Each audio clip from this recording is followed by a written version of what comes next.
그림을 크게 두 개 그리시면 좋겠습니다. 1절부터 8절까지 변화산상에서 일어난 일들. 그리고 난 다음에 이 변화산에서 내려와서 또 하나의 사건이 기록되어집니다.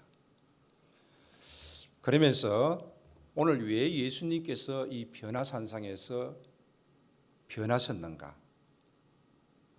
그 이유가 뭐고 왜 이 말씀이 본문에 기록되어져 있는가 한번 생각하시면서 말씀을 대하면 좋겠습니다.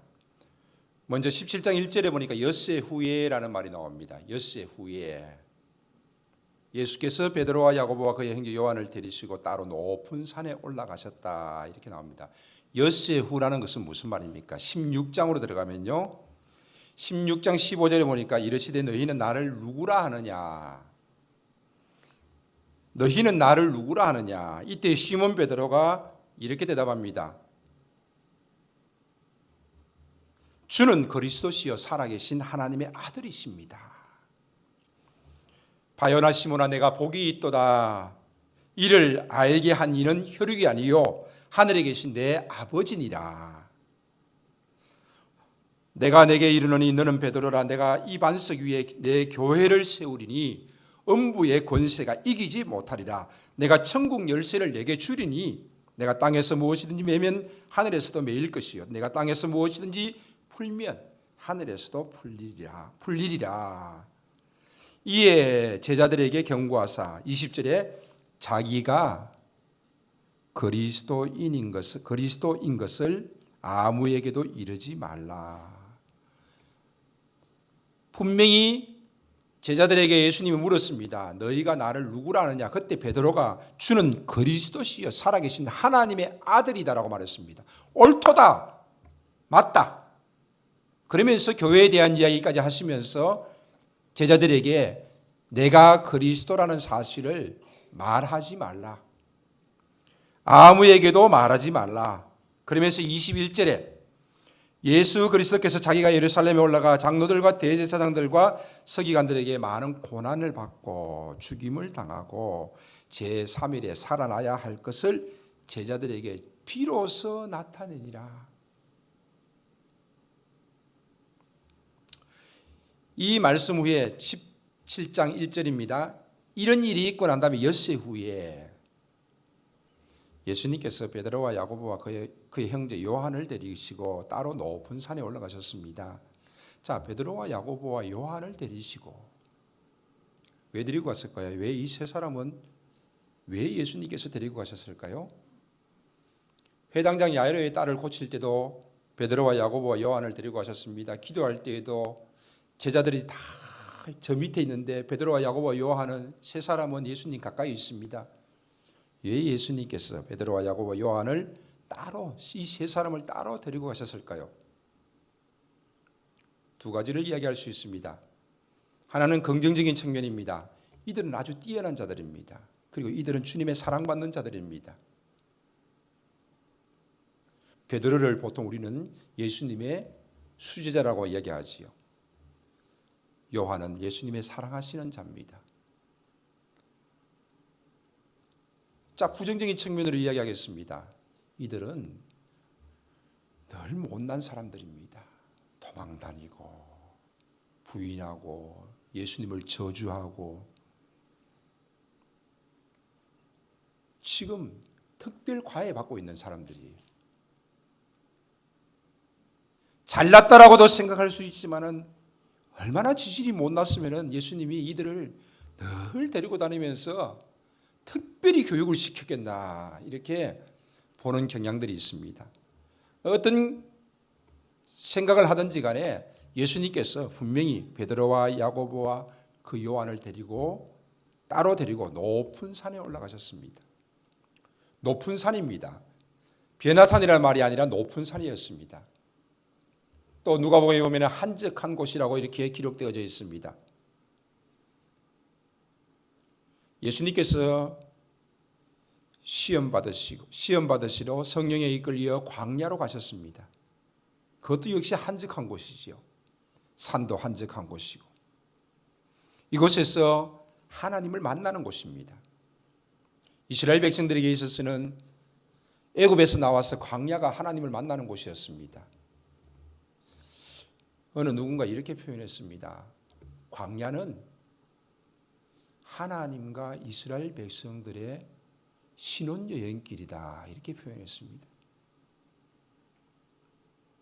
참 멋지지 않습니까? 늘 하나님을 경험하는 곳이었습니다. 구름기둥과 불기둥이 늘 그들을 보호해 주었고요. 매일 아침 저녁으로 만나와 메추라기가 내렸고요. 홍해라는 문제가 있으면 하나님께서 홍해를 가르치시고 역사해 주셨고요. 때로는 큰 바위가 깨어지면서 그 속에서 물이 나오고요.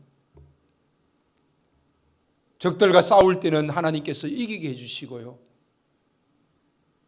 그래서 애굽에서 나온 이스라엘 백성들은 하나님과 신혼여행을 하고 가는 그 길을 광야의 여정길로 표현하고 있습니다. 광야는 힘들고 어려운 곳입니다. 그럼에도 불구하고 그곳에는 하나님이 함께 계시기 때문에, 하나님의 임재가 있기 때문에 그 어떤 모든 것들도 이겨나갈 수 있는 것입니다. 사실 우리의 인생 가운데도 역시 마찬가지입니다. 주님이 함께 하신다라면 그 모든 것 이겨내지 못할 것이 없습니다. 사람들은 자기 자신이 혼자밖에 없고 아무도 자기 옆에 없다고 생각할 때 가장 힘든 것입니다. 외롭고 고독하고 너무너무 힘든 겁니다.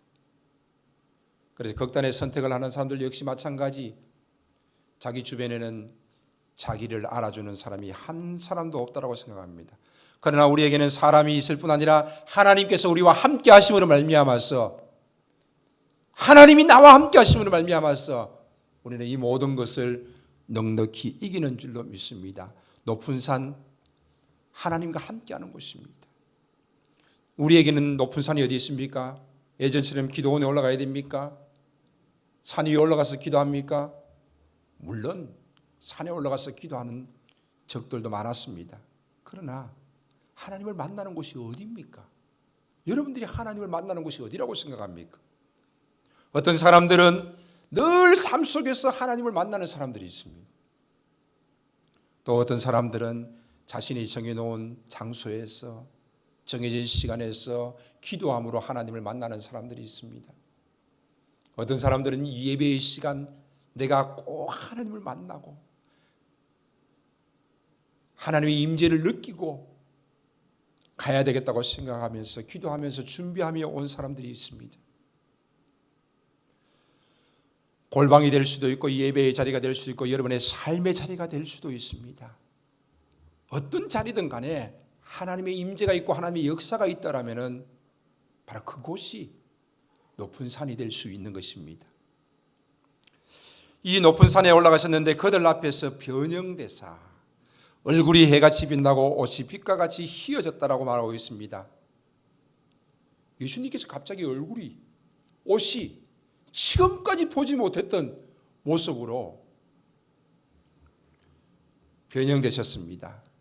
이 모습을 하늘나라에 있는 자들의 모습으로 말씀하십니다. 너무 놀라운 일이었습니다. 그런데 그 옆에 모세와 엘리야가 예수와 더불어서 함께 말하는 것입니다. 저는 한번 궁금했습니다.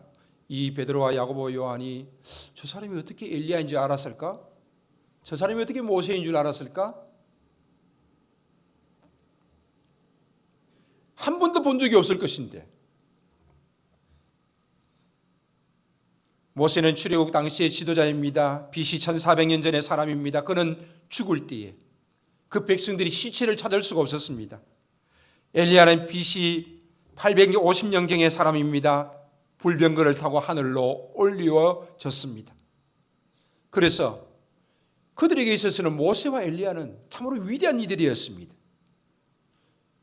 그런데 예수님께서 변형되시는 그 옆에 모세와 엘리야가 나타난 것입니다. 어떻게 모세인지 어떻게 엘리야인지 알았겠습니까? 하나님께서 알게 해주신 것입니다. 그래서 그들은 엘리야와 모세를 알아보면서 더욱 놀랐던 것입니다. 그러면서 주여 우리가 여기 있는 것이 좋사오니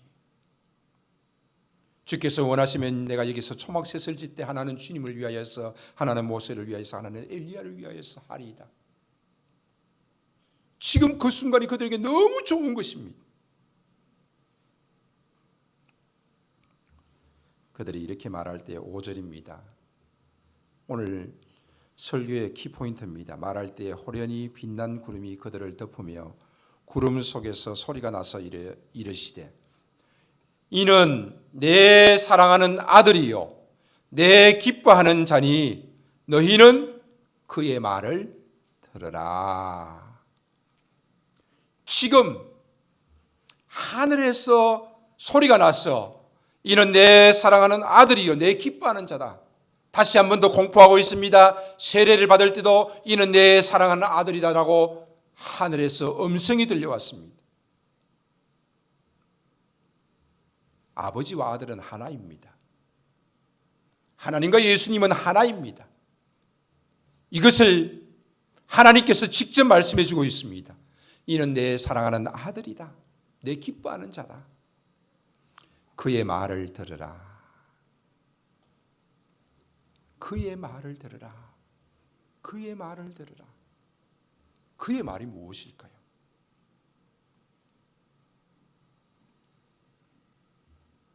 그의 말이 무엇일까요? 오늘 설교에서 가장 중요한 부분은 바로 이 부분입니다. 그의 말을 들으라. 제자들이 듣고 엎드려 심히 두려워하니 예수께서 나와 그들에게 손을 대시며 이르시되 일어나라 두려워하지 말라. 제자들이 눈을 들고 보매 오직 예수 외에는 아무도 보이지 아니하더라.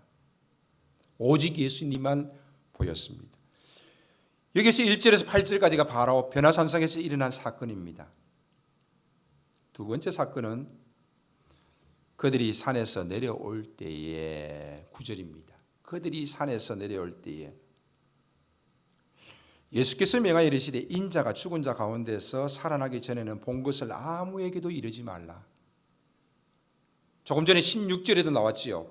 베드로가 분명히 주는 그리스도라고 고백했는데 우리 예수님께서는 내가 그리스도인 것을 아무에게도 이르지 말라라고 말씀하셨지요. 그러면서 산에서 내려오면서 예수님께서 명하십니다. 인자가 죽은 자 가운데서 살아나기 전에는 본 것을 아무에게도 이르지 말라. 제자들이 물어 이릅니다. 그러면 어찌하여서 서기관들이 엘리야가 먼저 와야 하리라 합니까? 우리가 본 엘리야, 서기관들이 엘리야가 먼저 와야 한다라고 말했는데 이거 왜 그렇습니까? 11절에 예수께서 대답하여 이르시되 엘리야가 과연 먼저 와서 모든 일을 회복하리라. 이 무슨 말인가 하면요, 엘리야가 온다는 것은 메시아가 온다는 것입니다. 엘리야가 먼저 와서 그 메시아의 길을 예비한다는 것입니다. 그래서 예수님께서 12절에 내가 너희에게 말하노니 엘리야가 이미 왔으되 사람들이 알지 못하고 임의로 대우했다. 칼로 목 쳐버렸다는 거죠. 인자도 이와 같이 그들에게 고난을 받으리라.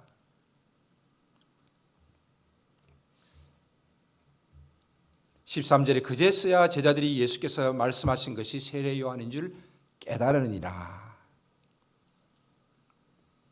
자, 14절부터 이렇게 이야기하면서 내려왔는데 하나의 산에서 내려오고 난 다음에 또 하나의 사건이 또 이어집니다. 그들이 무리에게 이르매 한 사람이 예수께 와서 꿇어 엎드려 이르되, 이렇게 지금 말씀하고 계시는데 한 사람이 예수님 앞에 와서 무릎을 꿇어 엎드려서 말합니다. 주여 내 아들을 불쌍히 여기소서. 내 아들이 간질로 심히 고생하며 자주 불에도 넘어지고 물에도 넘어집니다. 내가 주의 제자들에게 데리고 왔으나 그들이 능히 고치지 못합니다. 지금 예수님께서 세 명의 제자와 함께 높은 산에 올라가셨다가 내려오면서 지금 이야기하고 있는데 한 사람이 와서, 그러면 옆에 많은 사람들이 따라왔을 것입니다. 제자들도 있을 것입니다. 이 제자들이 능히 고치지 못합니다.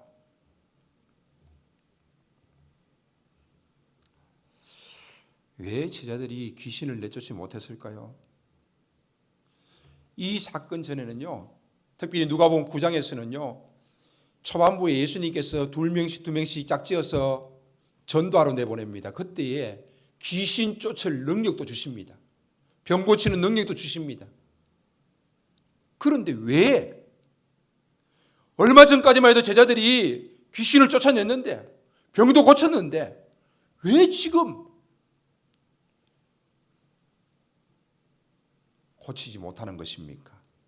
지금 예수님이 내려오셨을 때 그가 달려와서 이 제자들이 내 아들을 고치지 못한다라고 지금 많은 사람들 앞에 지금 떠벌리고 있는 것입니다. 예수님께서 대답하십니다. 믿음이 없고 패역한 세대요.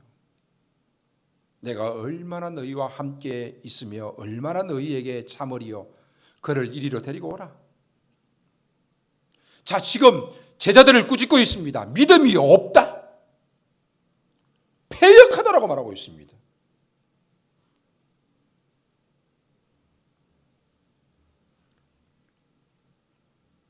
내가 얼마나 너희와 함께 있겠느냐, 얼마나 너희에게 더 참겠느냐. 이에 예수께서 귀신을 꾸짖으시니 귀신이 나가고 그 아이가 그때부터 나으니라. 19절에 제자들이 묻습니다. 조용히 예수께 나와서 우리는 어찌해서 쫓아내지 못했습니까? 우리는 어찌해서 쫓아내지 못했습니까?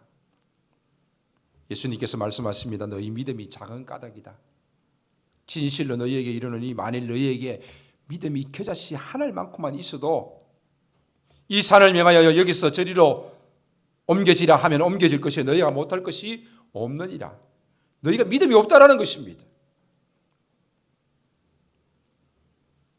자, 이 사건 후에 예수님께서 22절, 23절 또 중요한 말씀을 합니다.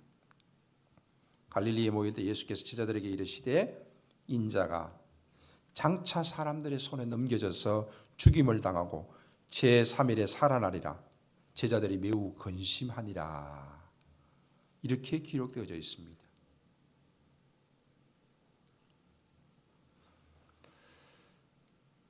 자, 보십시오.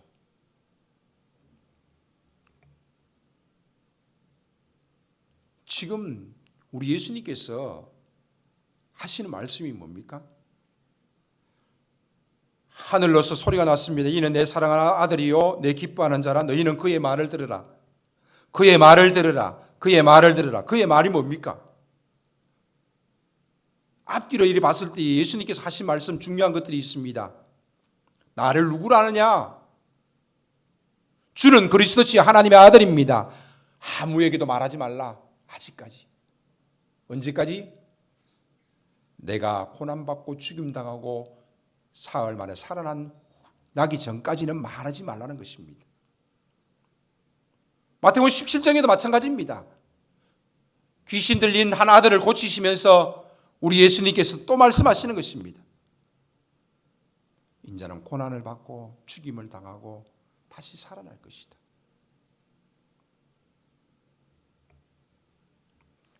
그전에는 내가 그리스도인 것도, 내가 변화산상에서 엄청난 변화를 이룬 것들도 너희는 말하지 마라.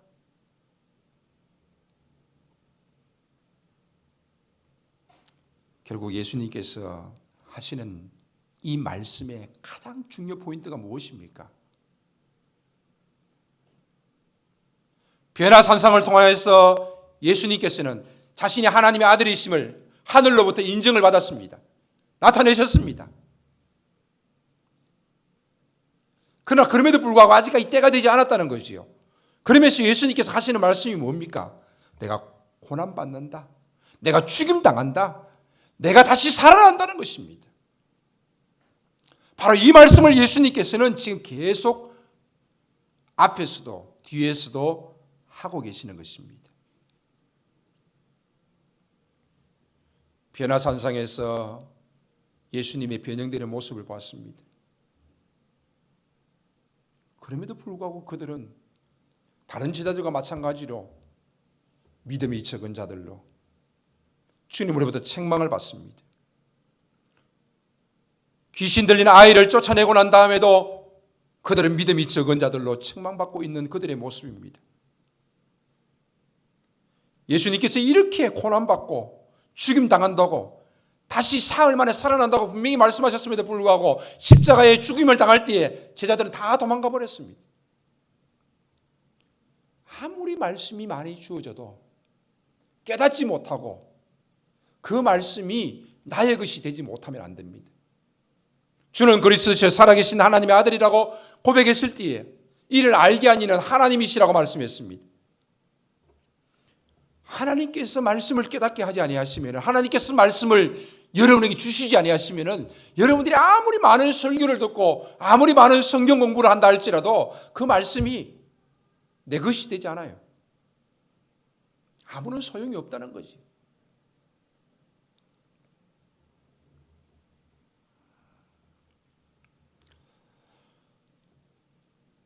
이는 내 사랑하는 아들이여 내 기뻐하는 자니라. 너희는 그의 말을 들으라. 바로 그분은 지금 하나님의 아들이심을 나타내고 또 완전한 인간이심을 나타내면서 이 땅에 오신 자신의 그 목적을 지금 이루어가고 있습니다. 고난받으시고 죽임당하시고 그리고 사흘 만에 다시 살아나시는, 즉 인간의 죄를 대신해서 이 땅에 오셔서 죽으시는, 그리고 다시 살아나시는 그 구속의 놀라운 역사들을 이루어 가시기 위해서 예수님은 이 땅에 오셨고 그 일들을 이루어 가고 있습니다. 사탄은 시험하지 않았습니까? 내게 절하라. 내게 엎드려 절하면은 천하 만국을 다 내게 주겠다. 그러나 우리 예수님께서는 사탄에게 절할 수 있는 분도 아니시오. 사단에게 절하여서 천하 만국을 얻는 것이 아니라 다 거짓이겠지만 십자가에 못 박혀 죽으심으로 말미암아서 우리의 죄를 대신해서 죽으심으로 말미암아 우리가 예수 그리스도를 믿음으로 말미암아 하나님 아버지께로 나아갈 수 있도록 길과 진리로 오신 분이십니다. 그 예수님만이 하나님께로 나아갈 수 있는 길을 우리에게 주셨고 우리가 그 예수님으로 말미암아 하나님께 나아갈 수 있게 되어지는 것입니다. 우리는 이제 다음 주면은 성탄절을 맞이하면서 그분의 오심을 우리는 찬양할 것입니다. 그분은 왜 오셨습니까? 바로 오늘 이 한 달 동안 주어지는 이 말씀 속에 그분의 오심을 계속해서 말씀하고 있습니다. 그분은 완전한 인간의 몸을 입으시되 하나님의 아들로서 하나님께서 하늘 문을 여시고 말씀하시면서 이는 내 사랑하는 아들이다. 내 기뻐하는 자다. 세례에도 말씀하시고 또 시험을 통하여서 더 확실하게 증거하시고 오늘 베나 산상을 통하여서도 이는 내 사랑하는 아들로 공포하시면서 또한 하나님께서 너희는 그의 말을 들으라. 예수 그리스도의 말씀에 귀를 기울이게 하시는 것입니다. 오늘도 우리는 주님께서 우리에게 주시는 말씀에 귀를 기울여야 합니다. 주는 그리스도시여 살아계신 하나님의 아들입니다라고 말한 이후에 예수님께서 누가복음 9장에 보면은 23절에 이렇게 말씀하고 있습니다. 아무든지 나를 따라오려거든 자기를 부인하고 날마다 제 십자가를 지고 나를 따를 것이니라. 자기를 부인하고 날마다 자기 십자가 지고 나를 따라오라. 우리 주님이 하시는 말씀입니다. 바로 십자가의 길입니다. 부활에 참여하는 영광입니다. 구속받은 하나님의 자녀로서의 살아가는 영광입니다. 그 일들이 우리 주님의 입술을 통하여서 예언되어졌고 또한 성취되어지고 그 일들을 직접 이루어 가신 우리 바로 주님의 그 길을 우리는 따라가야 됩니다. 될 줄로 믿습니다. 누가복음 9장에 보면은 변화산상의 사건이 있고 귀신 들린 아이를 고치는 일이 나옵니다. 그리고 난 다음에 제자들의 모습이 어떠한지 압니까? 제자 중에서 누가 서로 크냐라고 변론이 일어납니다. 싸움이 일어났습니다. 참 무서운 일이죠. 아직까지도 그들은 주님의 하시는 말씀을 깨닫지 못했던 것입니다. 설교가 아무리 수없이 많이 들려진다 할지라도 1년 52주 또 여러분의 삶 속에서 성경을 읽고 아무리 많이 말씀을 대한다 할지라도 성령께서 깨달아 알게 하지 아니하시면 아무 소용이 없습니다. 그러므로 하나님의 말씀에 귀를 기울여야 합니다. 우리의 마음을 온전히 다해야 합니다. 그 차이는 엄청난 차이입니다. 학교 수업 시간에 멍 때리고 앉아있는 아이는 선생님이 아무리 설명을 해도 무슨 말인지 알아듣지 못할 것입니다. 하나님께서 우리에게 말씀을 주실 때도 역시 마찬가지. 멍 때린 사람이나 아무 생각 없이 앉아있는 사람은 그 말씀이 내 귀에 내 마음에 와닿지 않습니다. 너희는 그의 말을 들으라. 오늘 예수 그리스도께서 우리에게 주시는 말씀에 귀를 기울이고 마음을 다하여서 그 말씀 가운데 이것이 무엇인지, 이것이 왜인지 깨달아 알면서 하나님의 진리의 말씀 가운데, 주님께서 우리에게 주신 말씀 가운데 순종하면서 살아갈 수 있다라면 좋겠습니다. 누가복음 9장 23절 말씀 다시 한 번 더 읽어드리고 말씀을 맺습니다. 아무든지 나를 따라오려거든 자기를 부인하고 날마다 제 십자가를 지고 나를 따를 것이니라. 아멘. 기도하겠습니다. 살아계신 하나님 아버지, 감사합니다. 세례를 통하여서, 시험을 통하여서, 변화산상을 통하여서 예수님께서 누구신지 다시 한 번 더 우리에게 상세하게 알려주시고 이제 오실 그 예수 그리스도를 송축하면서 찬양하며 하나님께 영광을 돌리기를 원합니다.